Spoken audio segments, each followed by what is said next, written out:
Sveiki! Šiandieną kalbėsime šaltajam sezonui aktualią temą. Klausimas yra apie raugintas ir marinuotas daržoves.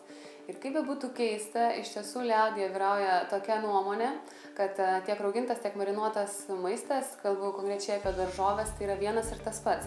Ir jeigu gerai raugintos daržovės, tai kodėlgi gali būti blogai marinuotas. Ir čia mes susidurime tikrai su priešprieša ir noriu jūs įspėti, kad vis dėlto marinuotos daržovės niekaip nesusijusios su sveikatingumu. Taip yra dėl to, kad į jų gaminimo technologiją įeina ir tikrai nemaži kiekiai acto bei cukraus. Ir šie du ingredientai tikrai prasilenkia su sveikatingumu, dėl to valgyti marinuotas daržovės ir tikėtis kažkokios sveikatos pagerėjimo būtų tikrai netikslu. Na, o kalbant apie raugintas daržovės, tai čia ko gero tikrai reikėtų paminėti svarbiausias iš jų, tai būtų būtent rauginti kopūstai. Ir liaudyje tai yra sakoma, kad būtent tai yra natūralus vitamino C šaltinis. Dėl to pačioje pradžioje ir pasakiau, kad kalbėsim žiemai aktualių klausimų. Tai jeigu jūs į savo mitybą įtraukite raugintus kopūstus, galite būti užtikrinti, kad vitamino C jums kaip ir netrūktų.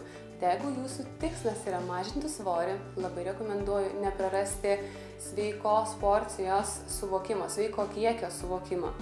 O kaip tą atsirinkti, tai iš tikrųjų labai paprastai, nes sveikas organizmas, iš tikrųjų sveikam organizmui rauginti kopūstai neturi sukelti nemalonių spazmų, nors jie kaip ir patys iš esmės gali kelti pilvo pūtimą, tokį kaip ir nemalonų raižymą, bet sveikam organizmui taip neturėtų nutikti, nors teoriškai nutinka tada, kada yra perdozuojama. Taigi aš visada pasiūlysiu valgyti tiek, nuo kiek jums nebūtų blogai.